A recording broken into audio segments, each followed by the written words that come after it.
The evening sky turned a deep orange as Detective Amara Johnson finally pulled away from the precinct parking lot. Her shoulders ached from hunching over case files all day, and all she could think about was getting home to a hot shower and the leftover pasta in her fridge. The clock on her dashboard read 7:42 p.m., nearly 3 hours after her shift was supposed to end. Amara rolled down her window slightly, letting the cool autumn air wash over her face. The radio played softly in the background, some pop song she half recognized but couldn't name. After 12 years on the force and 4 as a detective with the Major Crimes Unit, days like these had become routine. The case she'd been working on for weeks was finally coming together, a series of pharmacy robberies that crossed 3 districts, and she'd lost track of time connecting the dots. The roads were quiet on her route home, a mix of commercial areas giving way to residential neighborhoods. She'd driven this path hundreds of times, knowing exactly which lanes to be in to avoid the worst of the traffic lights. Amara checked her rearview mirror, a habit from years of police work, and noticed headlights some distance behind her. Nothing unusual. She was mentally planning tomorrow's tasks when bright flashing lights suddenly illuminated her car's interior. The police cruiser that had been following her was now signaling for her to pull over. Amara felt a flicker of confusion but remained calm. Perhaps she'd been going slightly over the speed limit without realizing it. Or maybe one of her brake lights was out. Following procedure perfectly, she signaled and eased her sedan to the right shoulder, making sure to stop in a visible spot under a street lamp. Amara turned off her music, rolled down her window completely, and placed her hands at 10 and 2 on the steering wheel, exactly as she'd advised countless civilians to do during traffic stops. Even as a detective, she understood the importance of clear movements during these encounters. In her rearview mirror, she watched an officer exit the patrol car. Something about his approach made her uneasy. The stiffness in his walk, the way his hand rested on his holster before he'd even reached her vehicle. Standard procedure was to approach with caution, yes, but this seemed excessive for what should be a routine stop. "License and registration," the officer demanded, not bothering with any greeting. His flashlight beam swept across her face, momentarily blinding her. "Good evening, officer," Amara responded politely. "My name is Detective Amara Johnson. I'm reaching for my documents in the glove compartment, okay?" She moved her right hand slowly toward the compartment, maintaining perfect visibility of her movements. "Freeze," the officer shouted, his voice sharp enough to make Amara's heart skip. When she looked back at him, she was staring down the barrel of his service weapon. "Sir, I'm just reaching for my registration as requested," she explained, keeping her voice steady despite the adrenaline now flooding her system. The officer, whose name tag read Hansen, kept his weapon trained on her. Both hands back on the wheel. "Now." Amara complied immediately, her mind racing. In all her years, she'd conducted hundreds of traffic stops herself, but never once had she drawn her weapon on a cooperative driver, simply reaching for documentation that she herself had requested. "Officer Hansen, I'm a detective with the county's Major Crimes Unit. My badge and ID are in my jacket pocket. I'm going to reach for them very slowly, all right?" His response was a dismissive snort. "Sure you are. Don't move." The tension in the air was thick enough to cut with a knife. Through the side mirror, Amara noticed another car slowing down as it passed, the driver clearly noticing the escalated stop. She took a slow, deep breath, trying to process what was happening. Being on both sides of the badge had given her a unique perspective, but nothing had prepared her for this moment, being treated like a threat while following every protocol perfectly. "Listen carefully," Officer Hansen said, his weapon still raised. "I'm going to ask you to step out of the vehicle. Keep your hands where I can see them at all times." "May I ask why I'm being asked to exit my vehicle?" Amara questioned, her professional training kicking in. "I haven't been informed of any violation." "Just get out of the car, ma'am," he replied, emphasizing the last word with a tone that made it clear it wasn't meant respectfully. With measured movements, Amara unbuckled her seatbelt and opened her door, keeping her hands visible throughout. The cool evening air hit her face as she slowly stood up, acutely aware of the weapon still pointed in her direction. A second car had now slowed down, pulling over about 30 yards behind the police cruiser. In her peripheral vision, Amara could see someone standing beside their vehicle, watching the scene unfold. "Turn around, hands against the vehicle," Officer Hansen ordered. "Officer, before this continues, I really need to show you my credentials," Amara insisted, maintaining her composure despite the humiliation and anger building inside her. There seems to be a misunderstanding. There's no misunderstanding. You were driving erratically. Amara wanted to challenge this claim. She knew with absolute certainty that she'd been driving perfectly, but years of experience told her this wasn't the moment to argue. To escalation first, complaints later. "I apologize if my driving concerned you," she said, though the words tasted bitter. "I've been working a double shift and I'm heading home. Please let me show you my badge." After a tense moment, Officer Hansen nodded curtly, though his weapon remained raised. Slowly, with deliberate movements, Amara reached inside her jacket and removed her detective's badge and ID card. The gold shield caught the glow of the street lamp as she held it up. For a brief moment, she thought she saw Officer Hansen's expression change, a flicker of recognition, perhaps even embarrassment. But it quickly vanished. Instead, he let out a short laugh. "You expect me to believe that's real?" The question hit Amara like a physical blow. "Excuse me?" "I said," Officer Hansen repeated, lowering his weapon slightly but not holstering it. "Anyone could get one of those these days." "How do I know it's not fake?" Another vehicle had stopped now, this one pulling in behind the first civilian car. Amara was vaguely aware of more people watching, but her focus remained on the officer and his still-drawn weapon. "Officer Hansen, you can verify my credentials through dispatch. My badge number is 8429, Major Crimes Unit. My supervisor is Lieutenant Rivera. Please call it in." Something in her tone must have registered because Officer Hansen reached for his radio with his free hand, though his eyes and his weapon remained fixed on her. "Dispatch, this is Officer Hansen. I need verification on a badge. Number 8429 name," he paused. Glancing at her ID card, Amara Johnson claims to be Major Crimes.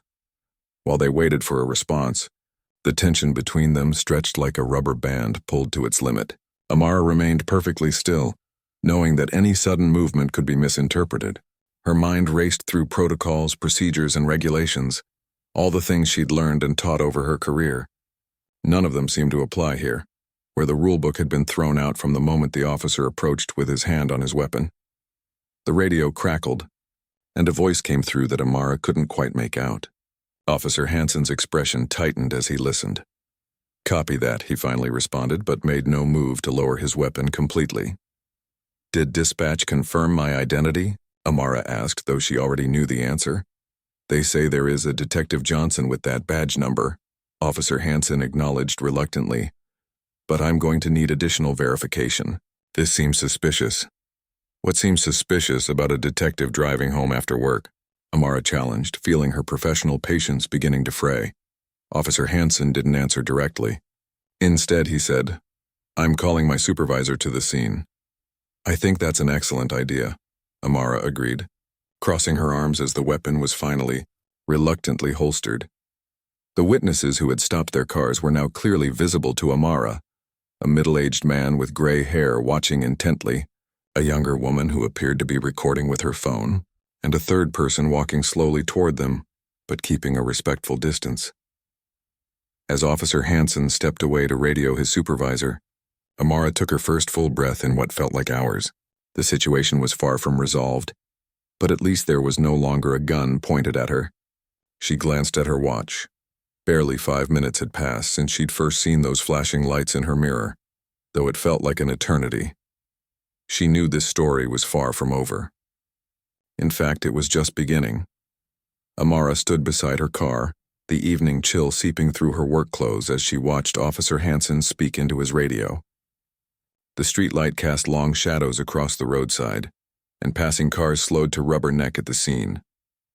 What should have been a 5-minute drive home had turned into something much worse. Officer Hansen returned, his face set in a hard expression that told Amara this was far from over. "My sergeant is on his way," he announced, not bothering to hide the annoyance in his voice. "Until then, we're going to wait right here." "May I ask why I was pulled over in the first place?" Amara asked, keeping her voice level despite the anger simmering beneath the surface. "I wasn't speeding. My lights are working and my registration is current." Hansen's lip curled slightly. "You were swerving between lanes." "No, I wasn't," Amara replied firmly. "I've been driving the same route home for years. I know these roads like the back of my hand." "Are you calling me a liar?" His hand moved slightly toward his holster again, a movement so subtle that most people wouldn't have noticed it, but Amara's training picked it up immediately. "I'm saying there must be some mistake," she answered carefully, "and I'd like to know why you drew your weapon when I was simply reaching for my registration, which you requested." The officer took a step closer, using his height to try to intimidate her. When a subject makes sudden movements during a traffic stop, officers are trained to respond appropriately. "I'm well aware of proper procedure, Officer Hansen," Amara said, refusing to back down. "I've been in law enforcement for 12 years. There was nothing sudden about my movements. I clearly stated what I was doing before I did it. Yeah, about that." Hansen picked up her badge from where it sat on the hood of her car, examining it with exaggerated suspicion. "Anyone can order one of these online these days. Pretty fancy costume jewelry." The disrespect was so blatant that Amara momentarily lost her words. She'd faced prejudice before. Subtle looks from witnesses who didn't want to talk to her. Comments from perps being booked, but never such open dismissal from a fellow officer. "That badge was earned through years of service and sacrifice," she finally said, her voice tight. "Dispatch already confirmed my identity. You're holding an official police detective's badge and you know it." Hansen flipped the badge in his hand like it was a poker chip, then let out a short, derisive laugh. "You know what's funny? How many people think they can just flash something shiny and get out of a ticket?" He leaned in slightly. "But not with me. I don't care what kind of badge you have or who you say you are." By now, the small gathering of witnesses had grown. The middle-aged man with gray hair had moved closer, and Amara could now see he was wearing a jacket with some kind of insignia she couldn't quite make out. The woman with the phone was still recording, and a young man in glasses had joined her, his face concerned as he watched the exchange. "Officer," the gray-haired man called out, his voice carrying authority. "Is everything all right here?" Hansen turned, annoyance flashing across his face. "Sir, please return to your vehicle." "This is police business. I can see that," the man replied, not moving. "I'm just concerned about the way this traffic stop is being conducted. Unless you want a citation for interfering with police business, I suggest you back up now," Hansen snapped. The man didn't budge. "My name is Richard Taylor. I was a police captain for 27 years before I retired last spring. I know Detective Johnson from the community outreach program she runs at the youth center. Now I'm going to ask again, is everything all right here?" Hansen's expression flickered, surprise, then doubt, then hardening again into stubborn resolve. "With all due respect, sir, you're not in uniform anymore. I'm handling the situation." Amara felt a rush of relief at the retired captain's presence, but she knew this could still go badly. Hansen seemed determined to assert his authority, regardless of the evidence mounting against his actions. "Officer Hansen," she said quietly, "your body camera is recording all of this. So are the cameras of at least 3 witnesses. I strongly suggest you take a moment to consider your next actions carefully." For the first time, uncertainty flickered in Hansen's eyes as he glanced down at his chest where his body cam was blinking, its red light a silent witness to everything transpiring. The young man with glasses stepped forward now, notebook in hand. "I'm a law student," he announced. "I've been documenting this encounter, including Officer Hansen's badge number and patrol car information. I'd like to know on what grounds the officer drew his weapon on a cooperating civilian who identified herself as law enforcement." Hansen's face flushed red. "Everyone needs to back up right now. This is becoming an unsafe scene. The only one making it unsafe is you," the woman with the phone said firmly. "We're just standing here recording. Last I checked, that's our right." The tension in the air was thick enough to cut with a knife. Amara knew these moments could be volatile, had seen too many traffic stops escalate into tragedy. She needed to de-escalate even if that meant swallowing her pride temporarily. "Everyone, please," she said, raising her hand slightly. "Let's all stay calm. Officer Hansen has called for his supervisor, who should be here shortly. We can sort this out properly then." "You don't give orders here," Hansen muttered, but some of the fire had gone out of his voice. Amara met his gaze steadily. "Neither of us wants this situation to get worse. The best thing we can do is wait for your sergeant." The standoff continued in uncomfortable silence for nearly a minute. Cars continued to pass by, some slowing to watch the drama unfold. In the distance, Amara could hear the wail of another police siren approaching. Retired Captain Taylor moved to stand beside Amara, not touching her, but offering silent support through his presence. "Officer," he said to Hansen, his voice calm but firm, "I've been where you are. Sometimes we make snap judgments in this job, but the true measure of an officer is how they handle themselves when they realize they might have made a mistake." Hansen's jaw tightened, but he said nothing. The law student was writing furiously in his notebook. "This is textbook profiling," he said, not looking up, "coupled with excessive force and failure to properly identify a fellow officer, despite confirmation from dispatch." "Nobody asked for your legal opinion," Hansen shot back. "Actually," the student replied, pushing his glasses up his nose, "in about 2 years, people will be paying quite a bit for my legal opinions, and right now I'm observing a civil rights violation in progress." The woman with the phone nodded. "I've got the whole thing from when he had his gun out. Been live streaming it to my page for the past 7 minutes." Amara felt the situation shifting, not just because of the approaching supervisor, but because the witnesses had created a bubble of accountability around what was happening. Still, she knew better than to appear smug or relieved. Officer Hansen was still armed, still agitated, and still in a position of power. "Listen," she said quietly to him, keeping her voice low enough that only he could hear. "We both have jobs to do, and neither of us wants this on our record. Let's find a way to resolve this professionally." Before Hansen could respond, a second patrol car pulled up, its lights flashing but siren now silent. A stocky officer with sergeant's stripes stepped out, surveying the scene with a practiced eye, the officer standing tensely by a civilian vehicle, the small crowd of onlookers, the woman holding up her phone to record. "Sergeant Phillips," Hansen called, straightening his posture. "We have a situation here with someone claiming to be a detective." The sergeant approached, his expression unreadable. "And who would that be?" "That would be me," Amara said, stepping forward with her badge and ID still in hand.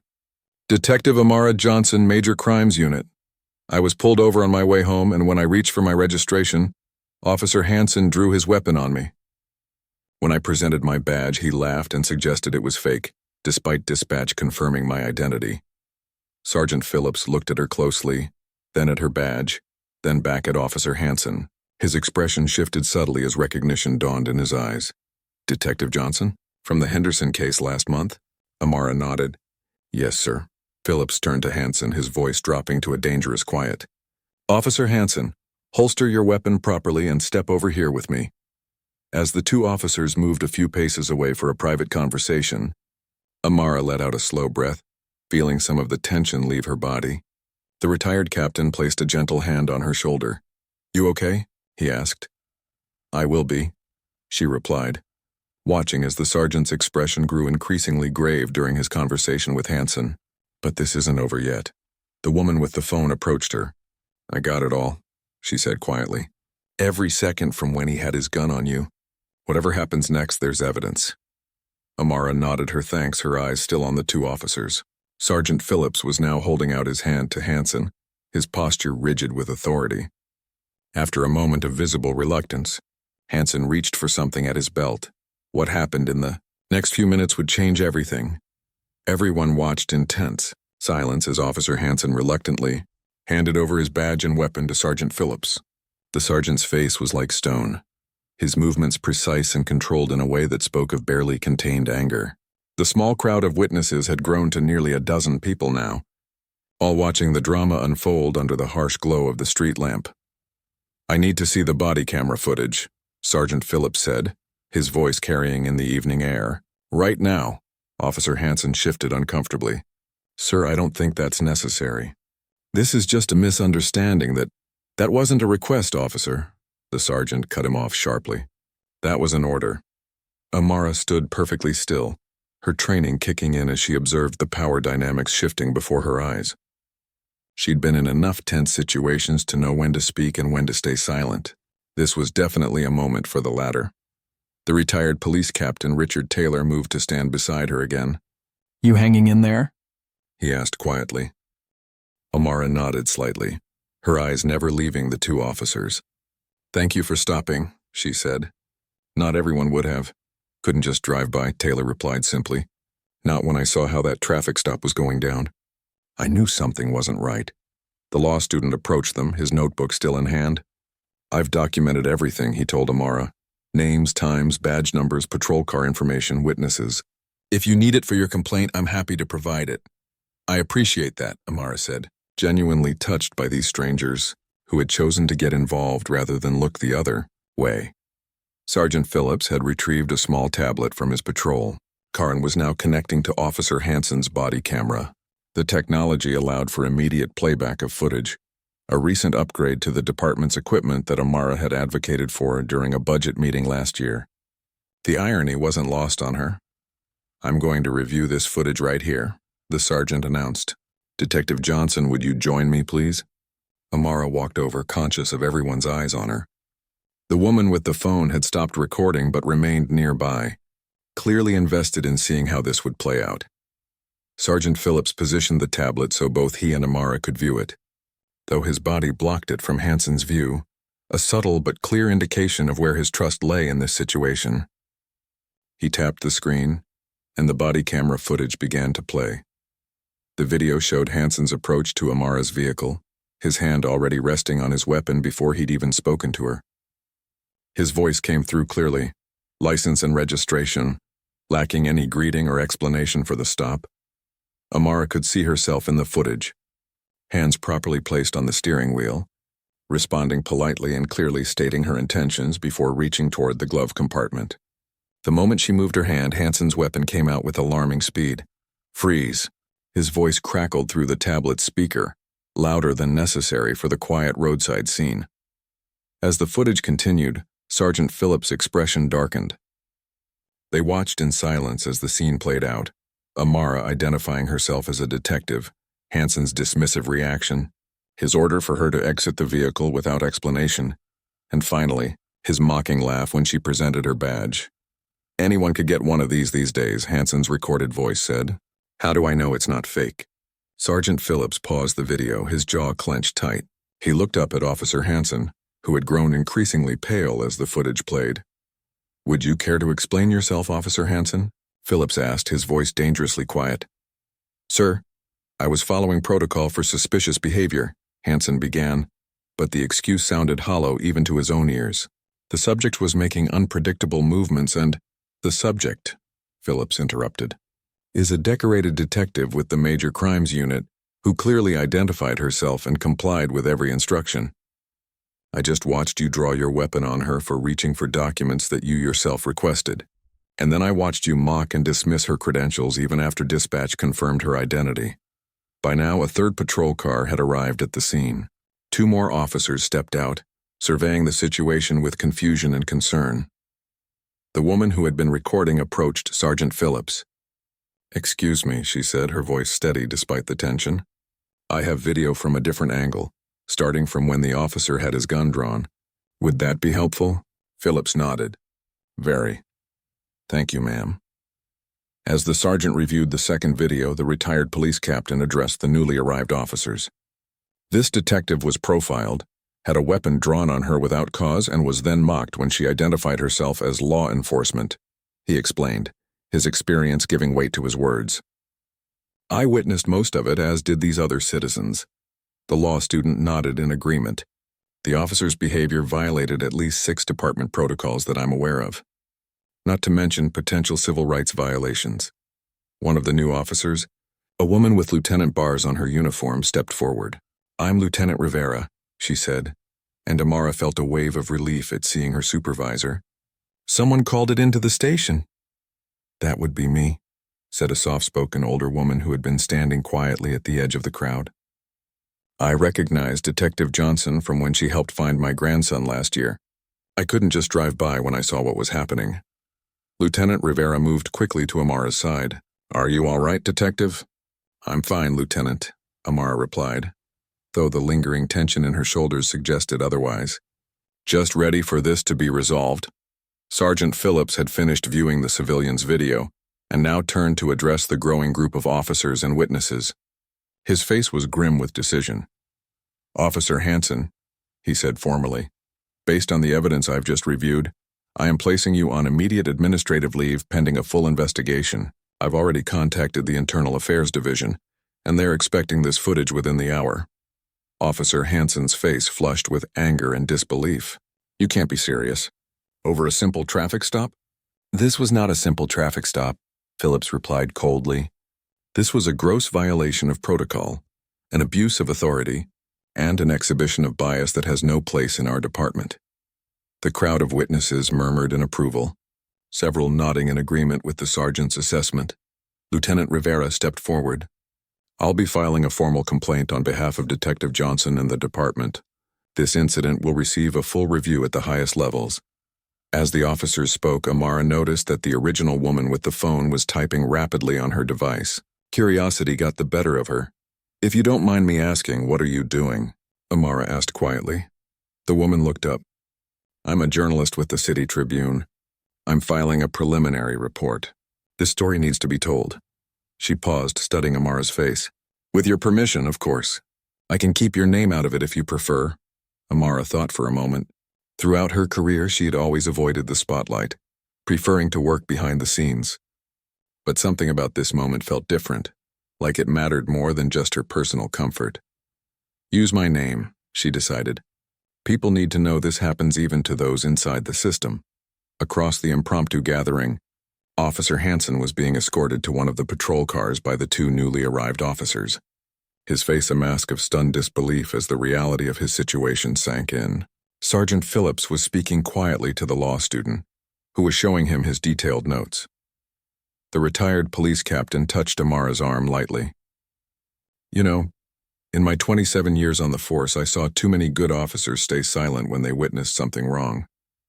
What happened to you tonight was unacceptable, and I'm glad it's being addressed immediately. Amara nodded. It shouldn't have happened in the first place. No, he agreed, it shouldn't have. But the fact that so many people stopped, that so many people cared enough to get involved, that gives me hope. Lieutenant Rivera rejoined them, handing Amara a bottle of water from her patrol car. The chief has been notified, she said. He wants to see all the evidence tonight. This isn't going to be swept under the rug. I promise you that. As Amara took a sip of water, she surveyed the scene around her, the concerned citizens who had stopped to help a stranger, the officers who were taking immediate action rather than closing ranks, the journalist ensuring the story would reach the public. It wasn't perfect justice, but it was a start. In the patrol car, Officer Hansen sat with his head down, the reality of his actions finally catching up to him. His career, his reputation, his future, all hanging in the balance because of 5 minutes of poor judgment and unchecked bias. And as the night grew darker around them, the wheels of accountability had already begun to turn. The police station buzzed with unusual energy for a weeknight. Word had spread quickly through the department, and officers from various units had gathered in small clusters, their conversations hushed but animated. At the center of it all sat Detective Amara Johnson in a small conference room, a cup of untouched coffee cooling before her as she finished giving her statement to Internal Affairs. And that's everything, Detective? Asked Officer Chen from IA, looking up from her tablet. Amara nodded. Yes, that's exactly what happened. Lieutenant Rivera sat beside her, a silent pillar of support throughout the 2-hour interview. I think Detective Johnson has been through enough tonight, she said firmly. Unless you have any further questions that can't wait until tomorrow. Officer Chen shook her head. No, I think we have everything we need for now. She tapped a few more notes into her tablet before standing. Detective Johnson, thank you for your detailed account. We are expediting this case given the circumstances. After Chen left, Lieutenant Rivera turned to Amara. You holding up okay? Amara ran a hand over her face, the exhaustion of the evening finally catching up to her. I'm fine. Just trying to process it all. She glanced at her watch, nearly midnight. I should probably head home. I'll drive you, Rivera offered immediately. Your car can stay in the lot overnight. After what you've been through, you shouldn't be behind the wheel. Before Amara could respond, there was a knock at the door. Chief Thomas Wallace, a tall man with salt and pepper hair, who ran the department with an iron fist but a fair mind, stepped into the room. His normally impassive face showed clear concern. Detective Johnson, he said, his deep voice filling the small space. I've just finished reviewing the footage from Officer Hansen's body camera and the civilian recordings. I wanted to speak with you personally before the night was over. Amara straightened in her chair. In her 12 years on the force, she'd only had a handful of one-on-one interactions with the chief, Mostly related to major cases she'd closed, sir, she acknowledged with a nod. Chief Wallace took a seat across from her. First, let me say that I'm deeply troubled by what I saw. Your conduct was exemplary throughout a situation that could have easily turned tragic. Officer Hansen's behavior was completely unacceptable and does not represent the values of this department. Thank you, sir, Amara replied, unsure what else to say. The chief clasped his hands on the table, his expression grave. I've already spoken with the mayor and the police commissioner. We're taking immediate action. Officer Hansen has been suspended without pay pending the completion of the IA investigation. But based on what I've seen, his termination is all but certain. Lieutenant Rivera nodded approvingly. That's good to hear, Chief. Swift action sends the right message. Indeed, Wallace agreed. But this incident raises larger questions that we need to address. Detective Johnson, I understand you've been involved in developing community outreach programs for the department? Amara nodded. Yes, sir. Primarily focused on youth engagement and building trust between officers and communities of color.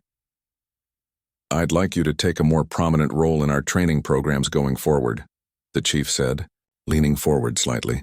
Specifically, I want you to help develop and lead a new training module on bias recognition and prevention.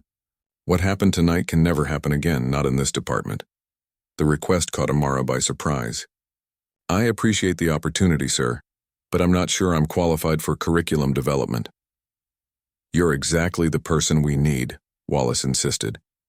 You have the unique perspective of being both an officer who's excelled in the department and someone who's experienced bias firsthand. That combination of experiences is invaluable. As Amara considered the offer, her phone buzzed with a notification. The journalist who had been at the scene had already published a preliminary article online. The headline read, Officer suspended after drawing weapon on fellow detective during traffic stop. It's already hitting the news, Amara said. Showing her phone to the others, Chief Wallace nodded grimly. We expected that. I've scheduled a press conference for tomorrow morning. The department needs to be transparent about what happened and what we're doing to address it. He paused, looking directly at Amara. I'd like you to be there, Detective. Your presence would send a powerful message. Amara hesitated. She'd always preferred working behind the scenes, letting her case closures speak for themselves rather than seeking the spotlight. But she also recognized the importance of visibility in moments like this. I'll be there, she finally agreed. Good, the chief said, rising from his seat. The press conference is at 9 a.m. Get some rest, Detective. Tomorrow will be a long day. After the chief left, Lieutenant Rivera drove Amara home as promised. The ride was mostly silent, both women lost in thought about the events of the evening and what would follow. You know, Rivera finally said as they pulled up to Amara's apartment building, what happened tonight was terrible, but some good might come from it. The department needs this wake-up call. Amara nodded tiredly. Maybe. I just wish it hadn't come at the expense of having a gun pointed at me. Get some sleep, Rivera said gently. I'll pick you up at 8:30 for the press conference. Inside her apartment, Amara fed her cat and collapsed onto her couch, too wired to sleep despite her exhaustion. She checked her phone and found dozens of messages from colleagues who had heard what happened. Most expressed outrage and support, though a few were notably silent. Officers who likely shared Hansen's biases, even if they were more careful about showing them. She opened the online article and read it fully. The journalist had done a good job of presenting the facts without sensationalism. The piece included quotes from several witnesses, including the retired police captain and the law student. There was also a statement from the police union president, who carefully distanced the organization from Hansen's actions, while still emphasizing the importance of due process. The comments section, however, was already a battleground.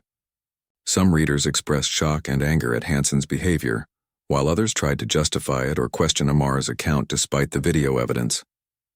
It was a microcosm of the larger divisions in society, played out in digital form. Amara closed the article and put her phone away, not wanting to immerse herself in that debate. Instead, she took a long shower, letting the hot water wash away some of the tension from her body, if not her mind. As she finally lay in bed, sleep eluding her despite her exhaustion, her phone rang. The screen showed a number she didn't recognize. Hello? She answered cautiously. Detective Johnson? This is Commissioner Diane Reynolds. I apologize for calling so late, but I wanted to speak with you personally. Amara sat up, suddenly alert. The police commissioner rarely got involved in individual incidents unless they had major implications. Yes, ma'am, that's no problem. I've reviewed the evidence from tonight's incident, the commissioner said, her voice firm and clear even through the phone. What happened to you is completely unacceptable and reflects broader issues we need to address.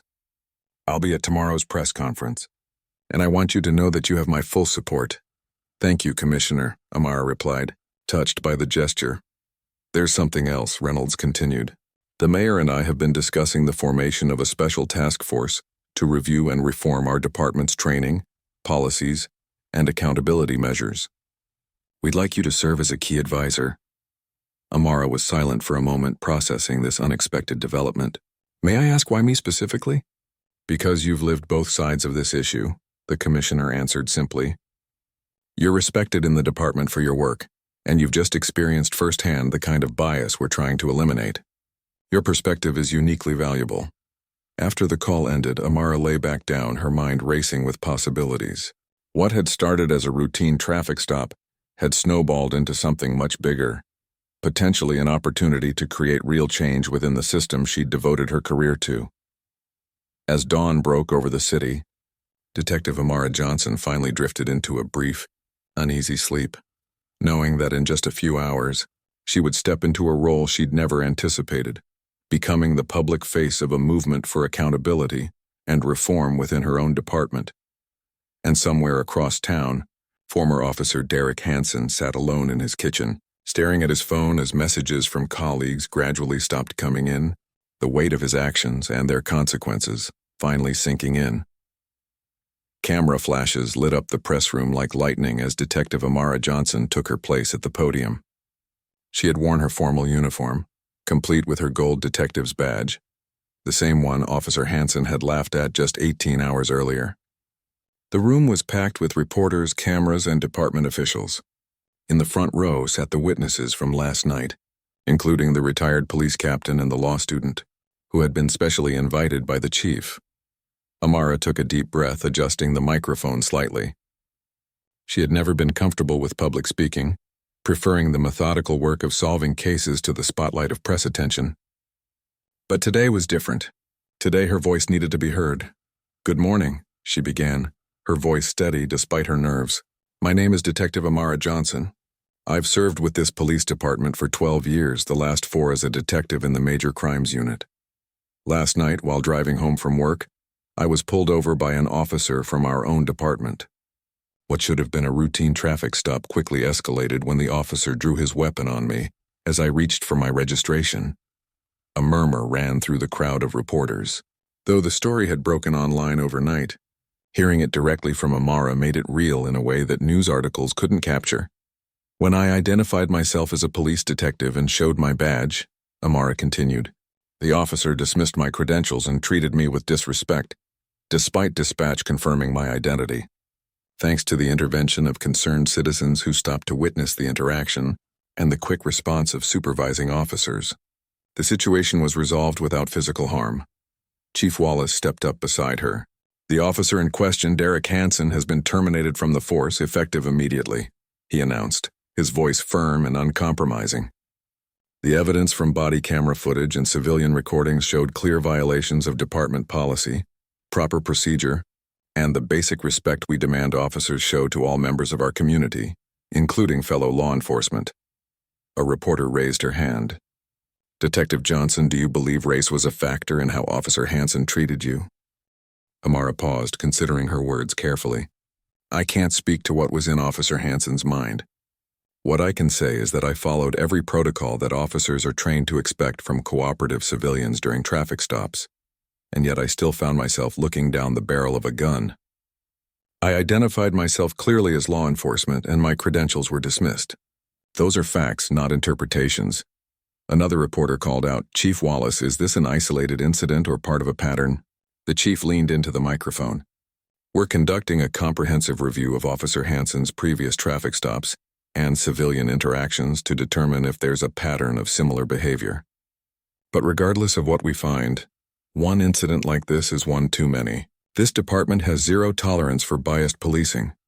Commissioner Reynolds, who had been sitting quietly at the side of the stage, now approached the podium. Her presence added gravity to the proceedings. The commissioner rarely attended precinct-level press conferences. In light of last night's events, she announced, "I'm establishing a special task force to review and reform our department's training protocols, particularly regarding traffic stops, use of force decisions, and bias recognition. Detective Johnson has agreed to serve as a key advisor to this task force, bringing her valuable perspective as both an experienced officer and someone who has experienced bias firsthand." Amara nodded, acknowledging the role she'd accepted during their late-night phone call. The press conference continued for another 20 minutes, with questions ranging from specific details about the incident to broader inquiries about department policies. Throughout, Amara maintained her composure, answering honestly but professionally. When it was finally over, she felt drained but relieved. The hardest part was behind her. As the crowd began to disperse, the journalist who had recorded the incident approached her. "Detective Johnson," she said, holding out a business card. "Layla Wong from the City Tribune. I wanted to thank you for your courage in speaking out today. Many officers in your position might have preferred to handle this internally." Amara took the card. This needed to be public. The only way things change is when they're brought into the light. "I'd love to do a more in-depth piece on your experiences in law enforcement and your new role with the Reform Task Force. Whenever you're ready." Amara tucked the card into her pocket. "I'll think about it." Outside the station, a small group had gathered, some holding signs supporting police accountability, others simply there to witness what was happening. Among them, Amara spotted the older woman who had called the station last night after recognizing her from a previous case. The woman approached her with a warm smile. "I just wanted to say how proud I am to see you standing up there. When you found my grandson last year, I knew you were one of the good ones. Now everyone else will know it too." Amara thanked her, touched by the personal connection. It was a reminder of why she had become an officer in the first place, to help people, to make a difference in her community.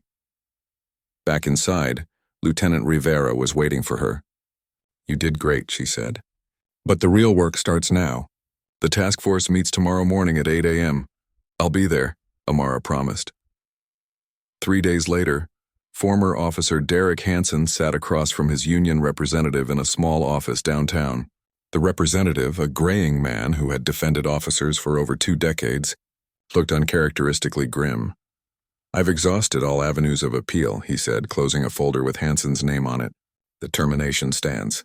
With the video evidence and the public attention this case has received, there's nothing more I can do." Hansen stared at his hands. "So that's it? 12 years on the force gone because of one traffic stop?" The representative leaned forward. "Derek, it wasn't just one traffic stop. It was what you did during that stop. Drawing your weapon without cause, dismissing a fellow officer's credentials, the disrespect you showed, and all of it captured on video from multiple angles." "What am I supposed to do now?" Hansen asked, his voice hollow. "I don't know," the representative answered honestly. "But I suggest you take some time for self-reflection. Ask yourself why you reacted the way you did when you saw Detective Johnson. That might be the most important lesson in all of this." 6 weeks later, Detective Amara Johnson stood before a classroom of new police recruits. The training center was filled with young faces, eager and a bit nervous as they began their careers in law enforcement. "Today we're going to talk about split-second decisions," Amara began, pacing slowly in front of them. "About how your assumptions and biases can influence those decisions in ways you might not even be aware of. And about how those decisions can change lives, including your own." She clicked a button and the body camera footage from that night appeared on the screen behind her. The room fell silent as the recruits watched Officer Hansen approach her car, hand already on his weapon. "What you're watching is real footage from a traffic stop that happened less than 2 months ago," Amara explained. "I was the driver in this video. I was also a detective with 12 years on the force at the time. By the end of this session, we're going to break down everything that went wrong here, and more importantly, how it could have gone right." The recruits watched with rapt attention as the scene unfolded. When it was over, Amara faced them again. The officer in this video lost his job, his reputation, and his career because of 5 minutes of poor judgment. But this isn't about one bad officer. It's about a system that needs to do better. And that starts with each of you with the split-second decisions you'll make every day on the job. A young recruit raised his hand. Ma'am, how do you feel about still being an officer after what happened to you? Amara considered the question carefully. I believe in the badge, she finally said, touching the gold shield on her chest. Not because it's perfect, but because it represents a promise to protect and serve everyone equally. What happened to me showed that we still have work to do to live up to that promise, and I plan to be part of making that happen. As the training session continued across town, the journalist's in-depth article about Detective Johnson and the new police reforms had just been published online. Its title was simple but powerful. 5 minutes that changed a department, how one traffic stop led to real reform. And somewhere in the city, a driver was being pulled over by a police officer who approached with respect, explained the reason for the stop clearly, and handled the entire interaction with professionalism, perhaps because that officer had recently completed Detective Johnson's new training program, or perhaps because they knew their actions were now being scrutinized more closely than ever before. Small changes, rippling outward. It wasn't perfect justice, but it was a beginning.